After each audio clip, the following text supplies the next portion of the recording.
मंडलाकार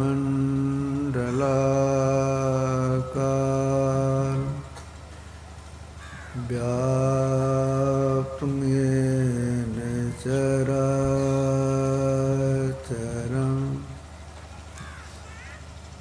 तत्पदं दर्शितम् तस्मै श्री गुरुवे नमः। नमो नमो सद्गुरु नमो जासमको नुआं परम पुरुष होते अधिक गावे संत सुजा। धन्य धन्य सतगुरु सुखदा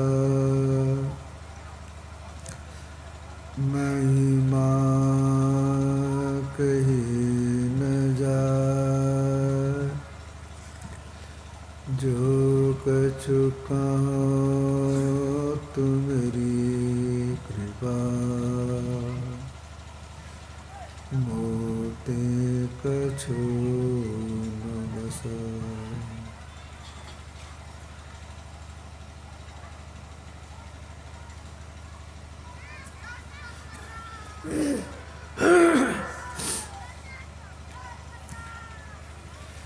बुद्ध मंगलमय साधु समाज धर्म प्रेमी सज्जनों माताओं एवं बहनों,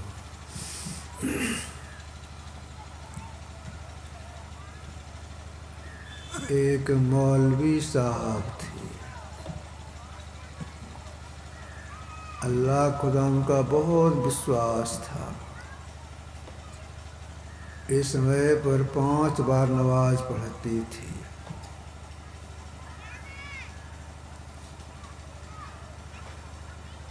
एक दिन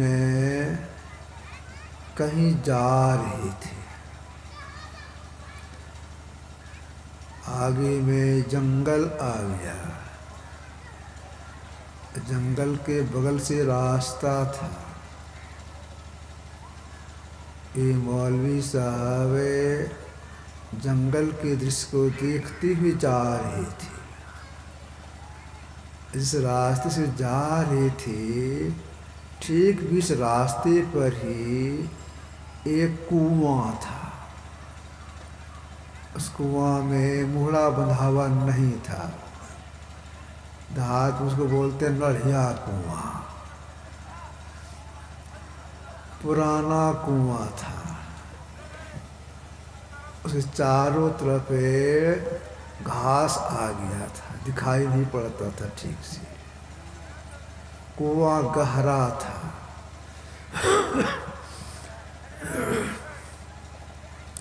मौलवी साहब जंगल का दृश्य देखते हुए धीरे धीरे जा रहे हैं। तो जंगल का दृश्य देखते हुए जा रहे थे। आगे आ गया कुआं। कुआं को देखे नहीं, धार से कुआं में गिर गए। कुआं था गहरा, लेकिन उसमें पानी नहीं था। चोट तो लगी, फिर तो अपने को संभाले, अब प्रयास करने लगे किस तरह इससे निकले। कुआं गहरा था।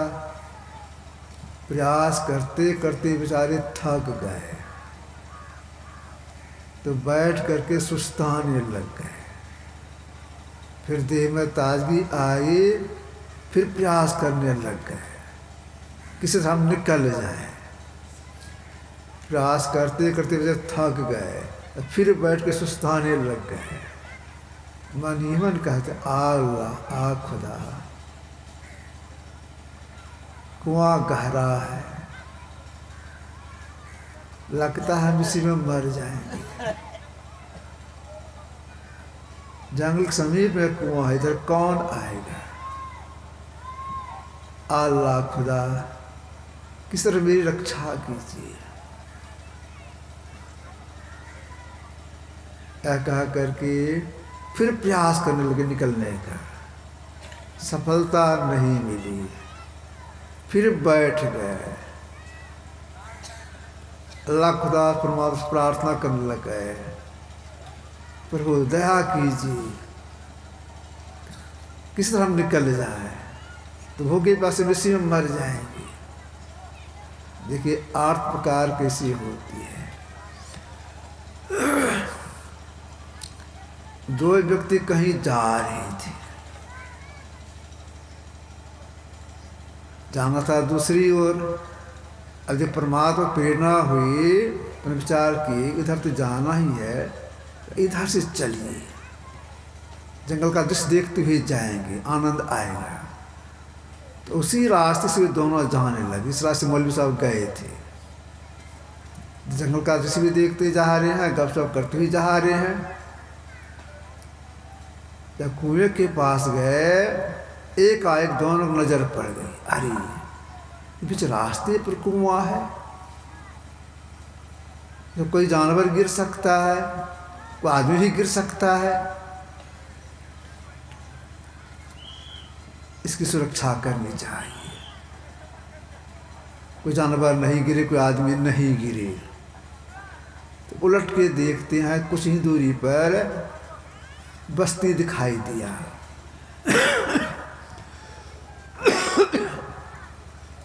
ये दोनों व्यक्ति बस्ती में गए, जिनका दरवाज़ा बड़ा था, अमीर आदमी थे, उनके पास गए।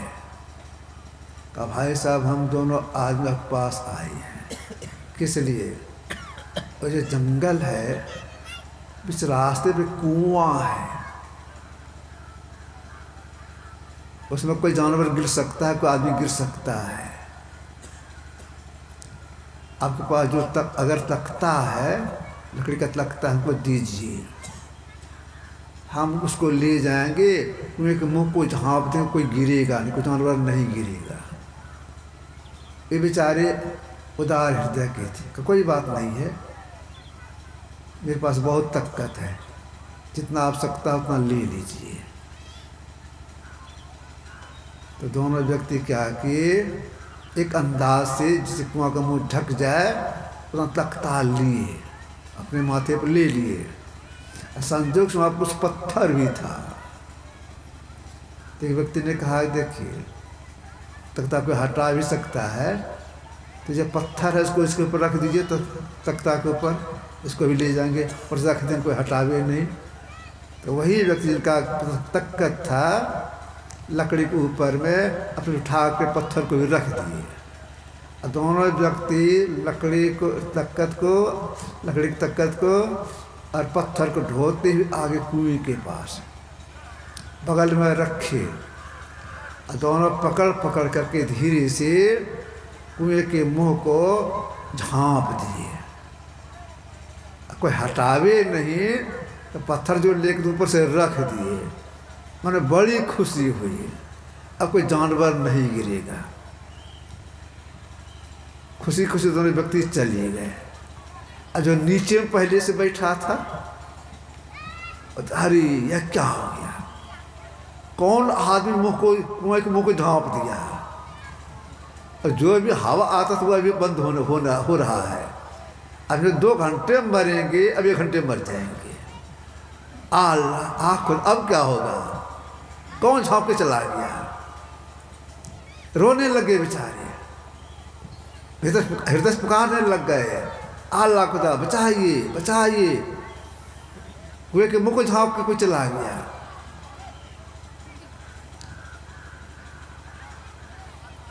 हृदय की पुकार परमात्मा सुनते हैं, अल्लाह खुदा सुनते हैं।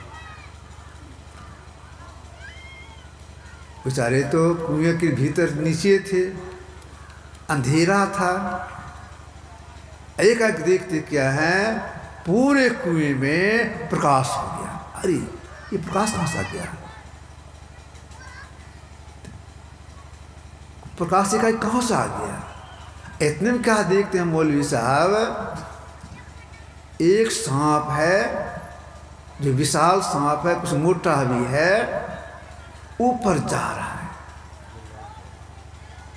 अरे अगर इसके मुंह पे मैं पहले गिरता तो अब तक मैं मर गया होता या डस लेता। अच्छा संजोग है वो, इस पर हम गिरे नहीं। अच्छा ये सांप ऊपर जा रहा है, देख रहे हैं मौलवी साहब, सांप ऊपर जा रहा है, ऊपर जा रहा है, उसका देह भी बढ़ रहा है। और सांप धीरे धीरे बढ़ा, कोई एक ऊपर बूढ़ा के पास गया जो तकत रखा गया था। उस सांप ने अपने मुंह के बल से तकत को इसे हटाया,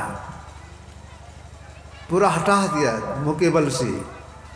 अपने पूंछ को और बढ़ाया, अपनी पूंछ से मौलवी साहब के देह को ऐसे लपेटा, लपेट करके धीरे धीरे निकलते गया। मौलवी साहब को निकाल दिए, कुएं के बाहर कर दिए और सांप अंतर्धान हो गया।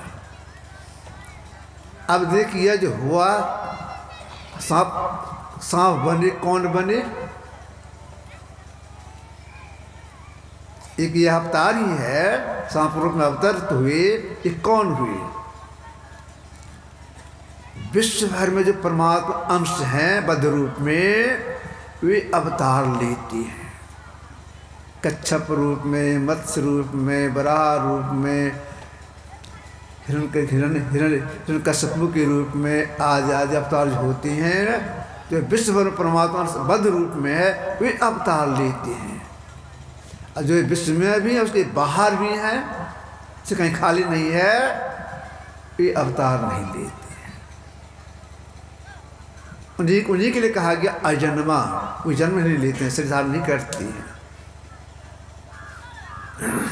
तो जो अजन्मा है उनके लिए कहा गया है वे एक ही एक हैं, दो चार ने, एक ही एक हैं।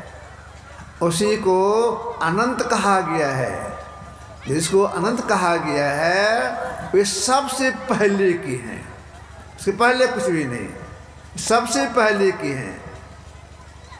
कबीर साहब की वाणी में है, प्रथम एक सो आपे आप, निराकार निर्जाप। सबसे पहले परमात्मा, उसके पहले कुछ भी नहीं। तो जो पहले का पदार्थ होता है स्वाभाविक उसके बाद जितनी भी चीज़ें होती हैं उसकी अपेक्षा स्थूल होता है। और जो पहले का होता है वह सूक्ष्म होता है। परमात्मा इतने सूक्ष्म बताए गए हैं, इस सबसे सूक्ष्म होने के कारण सृष्टि के कण कण में व्यापक होकर के अपना मंडल बाहर रखे हैं। इतने पतले, इतने सूक्ष्म हैं, कण कण में व्यापक होकर के उसके बाहर हैं। अति सूक्ष्म होने के कारण आप और हम उनको नहीं देख सकते हैं। जैसे देखिए सूर्य के किरण में धूल कण है, इसको आप इसी तरह रात में देख सकते हैं। धूलकण को आप कमरे के अंदर बैठ जाएंगे, केवाड़ी खिड़की बंद कर देंगे, अपने देह को चादर से, कंबल से, रजाई से ढांप लेंगे। आगे थोड़ा सा अपने हाथ से हटा के रखें, इसमें खाली कर देंगे आँख के आगे। टॉर्च सामने, टॉर्च अपने हाथ में रखेंगे, टॉर्च जलाएंगे सामने, वो दिखाई पड़ेगा उसमें धूलकण। आधी रात है, खुले आकाश में से टॉर्च जलाएंगे, धूलकण दिखाई पड़ेगा। उस धूलकण में जल है, दिखाई पड़ता है? दिखाई नहीं पड़ता है। उस धूलकण में जल व्यापक है, दिखाई क्यों नहीं पड़ता है? इसलिए कि सूक्ष्म है, दिखाई नहीं पड़ता है जल। इस परमात्मा अत्यंत सूक्ष्म होने के कारण इस आँख से नहीं देख सकते हैं उसको, ख्याल से नहीं देख सकते हैं, स्वप्न में नहीं देख सकते हैं, दृश्य नहीं देख सकते हैं, आत्म दिखने हुए आते हैं। इतने वो बारीक हैं, जो इतने बारीक हैं, इतने महीन हैं, उनके लिए कहा गया है कि प्रकृति पार प्रभु सब उर्वासी, ब्रह्म विरजा विनाशी, व्यापक व्याप अखंड अनंता, अखिल मोक्ष भगवंता। गोस्वामी तुलसीदास जी महाराज। प्रकृति पार, प्रकृति कितने हैं? प्रकृति दो हैं, जड़ प्रकृति और चित्र प्रकृति, दोनों को भर करके दोनों से बाहर है। व्यापक व्याप अखंड अनंता, जिसमें घुसा जो व्याप, जो घुसे व्यापक, ऐसे विलक्षण है। जो परमात्मा ऐसे हैं उसके लिए कबीर साहब का कहना है, स्वरूप अखंडित व्यापी चैतन्य चैतन, ऊंचे नीचे आगे पीछे दाहिने बाएं अनन्य, बड़ा ने बड़ा छोट ने छोटा, मैं इतने सब लिखा, सबके मध्य दृश्य दृश्यों देखा। जरा बस कम कर दीजिए। दृश्य दृश्यों देखा, चाम तब सो नजरी न आवे, खोज रूह के नहीं ना आदि का। क्या कहा? स्वरूप खंडित व्यापी चैतन्य चैतन, परमात्मा कैसे हैं? चेतन को भी चेतना प्रदान करने वाले परमात्मा हैं। महापुरुषों का कहना है चेतन के दो रूप हैं। चेतन दो प्रकार के होते हैं, एक सामान्य चेतन और विशेष चेतन। समान चेतन सर्व संसार में है, जिस सारा संसार हो चल रहा है, कोई कार्य करने से चेतन शक्ति से कर रहे हैं, ये हुई समान चेतन। मन से मनन करते हैं, बुद्धि से निर्णय लेते हैं, चित्त स्पंदन करता है, अहंकार में बोध करते, ये समान चेतन के अंतर्गत है। समान चेतन की शक्ति से शरीर बढ़ता है घटता है, समान चेतन की शक्ति से पृष्ठ बढ़ता है घटता है सूखता है, समान चेतन की शक्ति से सूर्य की गर्मी घट रही है, समान चेतन। विशेष चेतन, इस समान चेतन में जो व्यापक है उसको कहा विशेष चेतन। परमात्मा समान चेतन में और विशेष चेतन दोनों व्यापक होकर दोनों से बाहर इतने सूक्ष्माति सूक्ष्म है, इसलिए उनके लिए कहा गया व्यापक व्याप अखंड अनंता। ऐसी जो परमात्मा है उनके लिए गुरुदेव का कहना है, प्रभु वर्णन में आवे नाही, अकथ अनामी आहा सब माही। ऐसे परमात्मा को कोई वर्णन करके नहीं कर सकते हैं, लेकिन हाय वे सब जगह, जो कहीं भी खाली नहीं है। ऐसे परमात्मा के गुरुदेव का कहना है, अनादि अनंत प्रभु निरअवयव विभु, अक्षय अजय अति सघन रहाई। ऐसे परमात्मा में आदि नहीं, मध्य नहीं और अंत नहीं। ये तीन से न्यारे हैं, इतने बड़े ये हैं, इससे बड़े कुछ भी हाय, कुछ भी इससे बड़े नहीं है। कुछ साधना के संत बन गए, तब इन्होंने गद और पद में कुछ लिखा। पद में जो लिखा गया वही महर्षि में ही पदावली है, और गद्य में जो लिखा गया है वही मोक्ष दर्शन। इस मोक्ष दर्शन को सत्संग योग चतुर्थ भाग में दिया गया है। आप पढ़ेंगे सत्संग योग चतुर्थ भाग में परस का 5 में, उसमें लिखे हैं गुरुदेव, चेतन और जड़ के समंडल शांत और अनस्थिर हैं, सारे शांतों के पार में अनंत अवश्य है और एक एक है। चेतन और जड़ के सब मंडल शांत, सीमा वाला। जड़ के 4 मंडल हैं, स्थूल, सूक्ष्म, कारण और महाकारण। स्थूल शांत सीमा वाला, इसके बाहर अवकाश। सूक्ष्म शांत सीमा वाला, इसके बाहर अवकाश। कारण शांत सीमा वाला, इसके बाहर अवकाश। महाकारण शांत, इसके बाहर अवकाश। ये होगी जड़ मंडल। चेतन मंडल जिसको पराप्रकृति बोलते हैं, यह भी शांत, इसके बाहर अवकाश। तो दोनों प्रकृति में व्यापक होकर के दोनों से कितने बाहर हैं, ये कोई उपमान नहीं है। इसीलिए उनके लिए कहा गया, तुलसीदास जी महाराज ने कहा है, निरुपम न उपमा आन राम समान राम निगम कहे, कि कोई उपमान नहीं, कितने बार, कितने बड़े, कितने बारीक हैं, कितने शक्तिशाली हैं। जो राम ऐसे हैं, ऐसे राम के लिए कबीर साहब ने कहा है, ऐसे राम को कबीर साहब ने कहा है अनगढ़िया। तो कोई गढ़ नहीं सकता, उनकी मूर्ति नहीं बना सकते हैं, फोटो नहीं बना सकते हैं। अनगढ़िया देवा कौन कृत सेवा, गढ़े देव को सब कही पूजा नित ही लावे सेवा, पूर्ण भर स्वामी ताकण जाने भेवा, अनगढ़िया देवा कौन कृत सेवा। अनगढ़िया का जो अनगढ़िया है उनको कोई कर कैसे सकता है। उसी अनगढ़िया के लिए सुंदरदास जी महाराज का कहना है कि व्योम को व्योम अनंत या खंडित आज अंत समद कहाँ है, को परमान करे परिपूर्ण द्वैत अद्वैत कछु न जहाँ है, कारण कार्य भेद नहीं कछु आप में आप कहाँ है, सुंदर सुंदर मह सुंदरता को कौन कहाँ कौन वहाँ है। व्योम को व्योम, अनगढ़िया कैसे है का व्योम को व्योम, मतलब क्या हो गया, ये अनगढ़िया आकाश को भी अवकाश देने वाली है।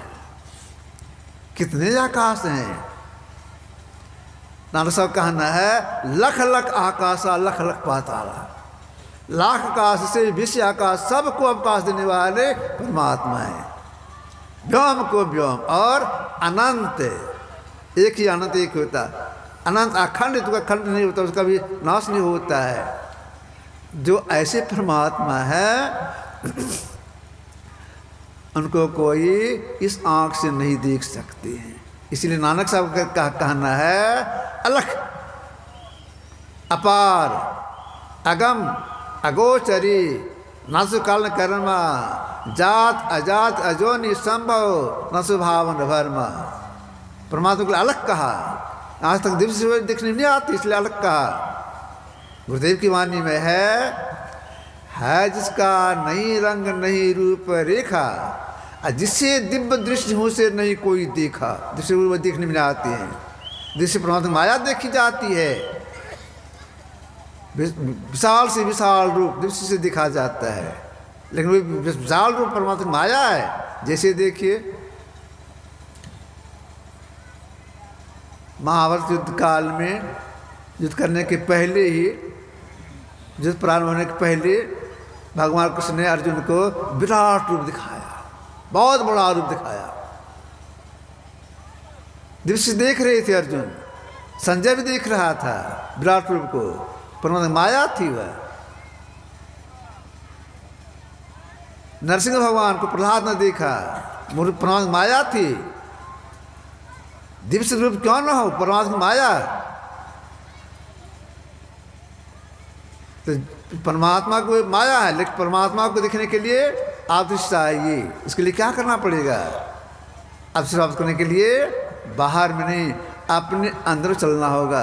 इंद्र छूटने के लिए इंद्र चल, इंद्र अपने अंदर चलना, इंद्र से अलग होने के लिए अपने अंदर चलना होगा। जब आतिश प्राप्त हो जाएगी तब उनको देख सकते हैं, उनको आप मिल सकते हैं।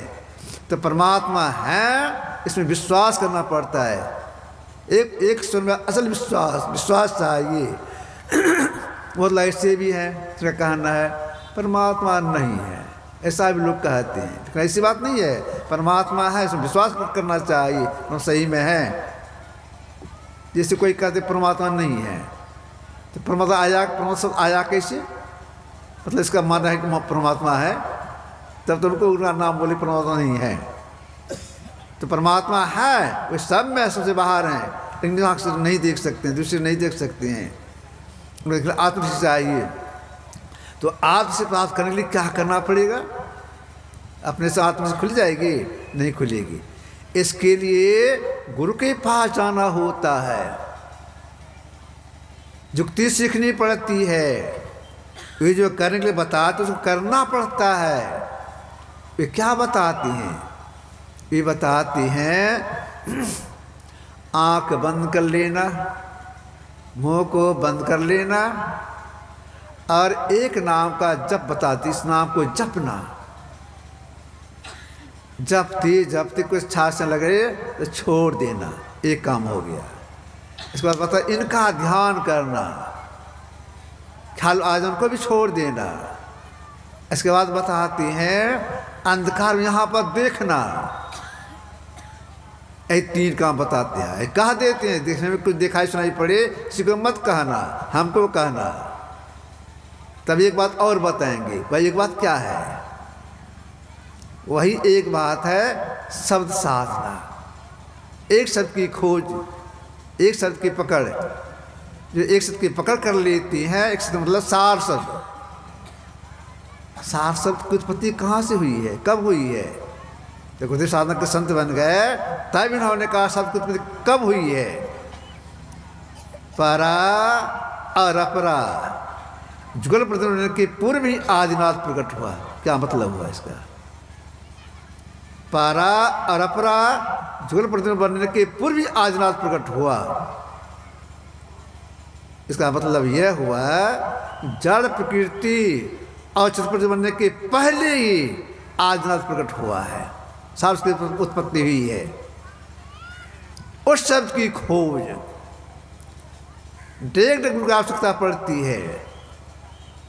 इस भेद को जो सीख लेते हैं, करने में लगते हैं, अगर समय नहीं दे पाते हैं सफलता नहीं मिलती है।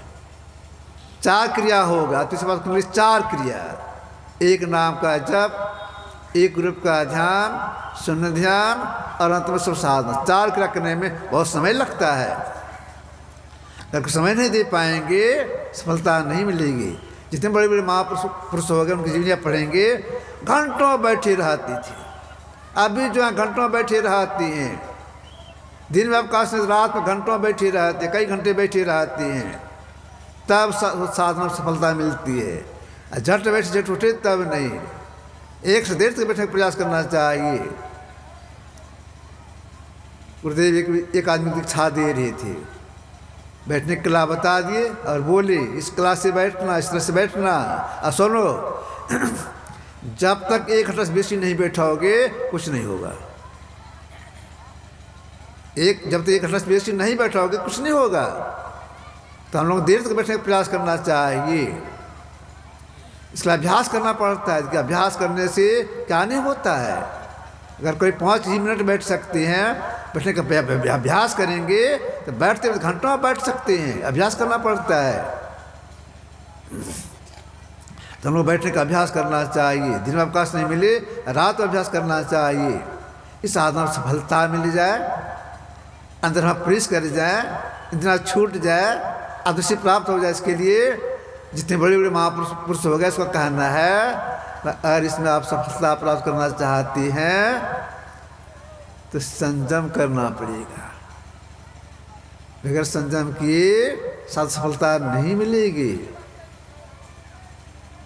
पहला संयम क्या है? पहला संयम महापुरुषों ने बताया खान पान का संयम। खान पान को प्रथम संभालो। पहला संयम है खान पान। तामसी भोजन नहीं लेना चाहिए, राशि भोजन नहीं लेना चाहिए, सात्विक भोजन लेना चाहिए। एक बात यह है सब काम नपे तो रखना चाहिए। न अधिक खाएं न बासी रहें, न अधिक सोएं न पूरे जगह रहें, अधिक काम भी नहीं करें, छले में नहीं बैठे रहें। सब काम नपे तो जो रखते हैं उससे साधना होती है। अधिक काम कर लेंगे बैठ नहीं सकेंगे। एक बात सुनाता हूँ आप लोगों को। गुरु महाराज जी कई महीने के बाद सत्संग का प्रसार करते हुए मनिहारी आश्रम पहुँचे, जो गंगा किनारे में है, कटिहार जिला में है।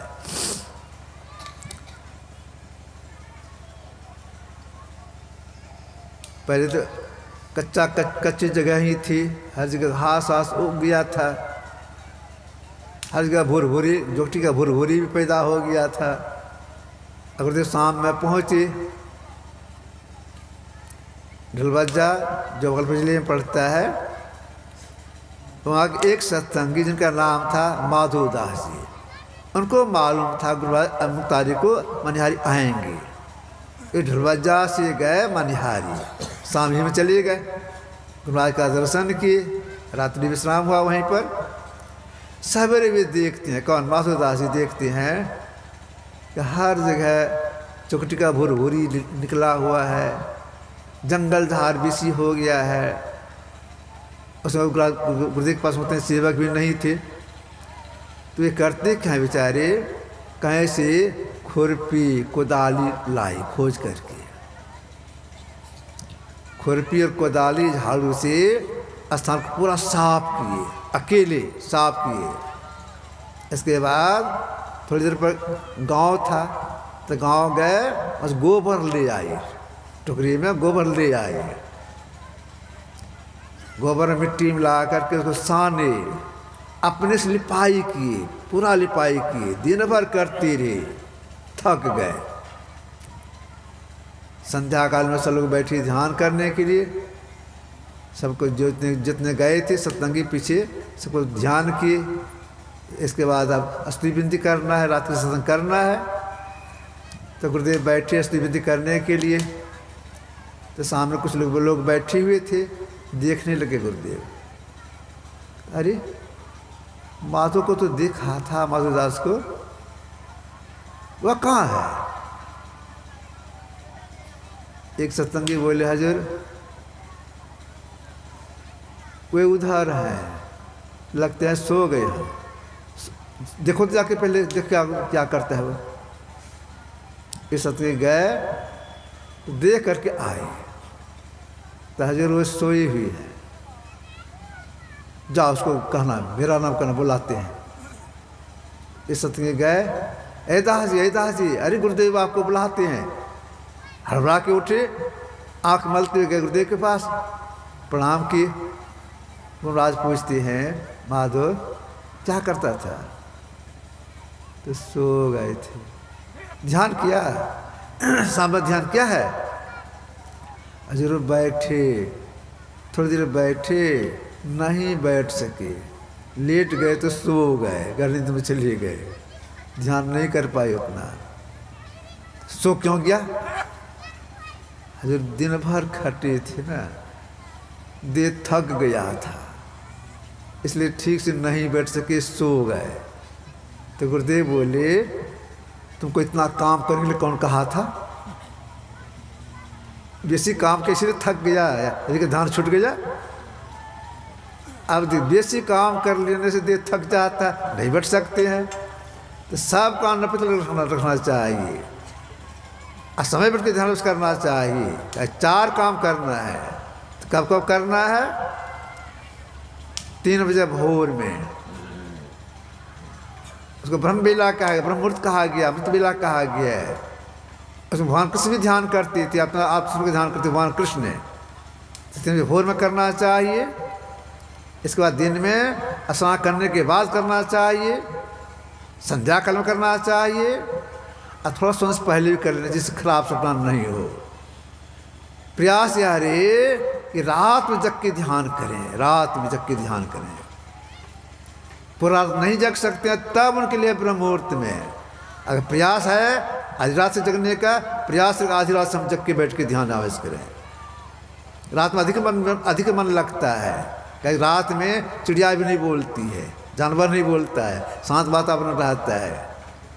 गुरुदेव गए थे कटिहार गांव में टोला सत्संग मंदिर, वहाँ पर सत्संग करने के लिए अपना सत्संग में गुरुदेव बोले थे, जो अपने अंदर में ब्रह्म प्रकाश को देखना चाहती हैं, ब्रह्मराज को सुनना चाहती हैं, तो रात में जग के ध्यान करें।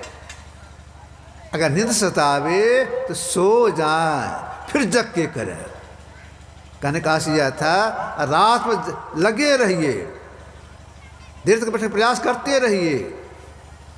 अगर रात में अगर आधा घंटा ठीक से ध्यान आवेश करेंगे, आधा घंटा ठीक से मतलब सीधा बैठेंगे, हिलडोल नहीं करेंगे, आंख बंद मुंह बंद कर लेंगे, जो सीख है उसको तन्मयता के साथ करेंगे, लगातार करेंगे जब, तो आधा घंटा जितनी एकाग्रता आएगी, दिन में 3 घंटा बैठेंगे, आधा घंटा विशेष महत्व रखेगा। रात में बेसी मन लगता है। तो रात में ध्यान करने का प्रयास करना चाहिए। हिचक लगाना दिन में ही करना चाहिए, दिन में जब फुर्सत मिल जाए करना चाहिए। जब करने में मन लगता है रे, ठीक से जब बैठ जब हो हमसे, इसलिए हिचक लगाने के लिए कोई काज करें, कहीं जा रहे हैं, जब प्रयास करते रहना चाहिए। साजो भाई की वाणी में है, बैठे लेटे चालते खान पान विहार, जहाँ तक सुमिरन करे सहजो ही अंजार। कोई भी काज करें, कहीं जा रहे हैं, उन्हें जपने का प्रयास करते रहना चाहिए। और बैठ कर जब करना चाहिए, देर तक बैठ के जब करने का प्रयास करना चाहिए। तो 4 क्रिया सीखे हैं, अधिक से अधिक पहले जब करने का प्रयास करना चाहिए। क्यों? जब करने से हृदय शुद्धि होती है, तो आगे साधना में सरलता आ जाती है। अगर जब करने में आप भूल करेंगे, सफलता नहीं मिलेगी। मतलब जब मंत्र ही भूल जाते हैं, अपने में से कुछ जोड़ देते हैं या तोड़ देते हैं, ऐसा नहीं करना चाहिए। जो सीखा वही करना चाहिए। अगर संदेह हो गया है, तो जिससे आपने सीखा या जो सिखाने वाले हैं उनके पास जाना चाहिए, समाधान कर लेना चाहिए। या जो मैं जपता हूँ ठीक है गलत है, वो बता देंगे। उस मंत्र को जपना चाहिए, तन्मयता से जब करने का प्रयास करना चाहिए। यह जानकारी कहाँ मिलती है? यह जानकारी सत्संग से प्राप्त होता है, करने के प्रयास सत्संग से प्राप्त होता है। इसलिए सोचिए सत्संग में आना चाहिए जानकारी के लिए और प्रेरणा के लिए। सत्संग की जानकारी मिलेगी, जो परमात्मा सब में है, सबसे बाहर हैं, उनको देखने के लिए आपसे प्राप्त करनी पड़ती है। अगर कोई यह सोचे कि साधना ही करें आदमी से प्राप्त करने के लिए, सफलता नहीं मिलेगी। कर्म साधना करनी पड़ेगी, एक नाम का जप करना ही पड़ेगा हृदय शुद्धि के लिए, और सिमटाव के लिए मानस स्नान करना पड़ेगा, सिमटाव के लिए दृष्टि करना पड़ेगा। ऐसे वैसे सिमटाव के लिए साथ दृष्टि खुल जाए, सब साधना करनी पड़ती है। तो सब साधना में जब एकनाथ की प्राप्ति होती है, तो भीतर की 4 इंद्रियां हैं, मन बुद्धि संस्कार, यह जीव का संग छोड़ देता है। तब जीव अकेले अवस्था में आकर के अपना पहचान करता है, तो अपना एक है, सब में सबसे बाहर है, तो साक्षात्कार होता है। यह जानकारी सत्संग से प्राप्त होता है। इसलिए सब कृष्ण में आना चाहिए। यही आपको से हम थोड़ा सा रखा। श्री सद्गुरु महाराज की जय।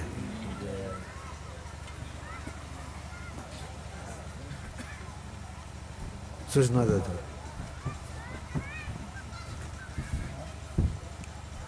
भजनो कहता है गभैया कहाँ से? जी गभैया कहाँ से? भैया अच्छा सुरेंद्र दो कोई संबंध